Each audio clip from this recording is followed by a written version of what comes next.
Greetings and welcome back to our channel. Today we have Redmi Note 13 smartphone, and if you want to set your fingerprint lock in the smartphone, then this is the video for you.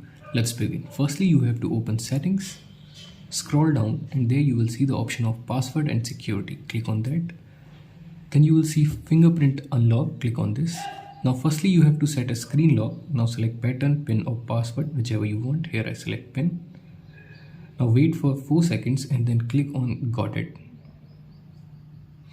Now enter 4 to 16 digit password. Click on continue. Confirm your password and then click on OK. Now you have to adjust your thumb or finger, whichever you want to set, on the sensor and keep on tapping until it completely captures your finger.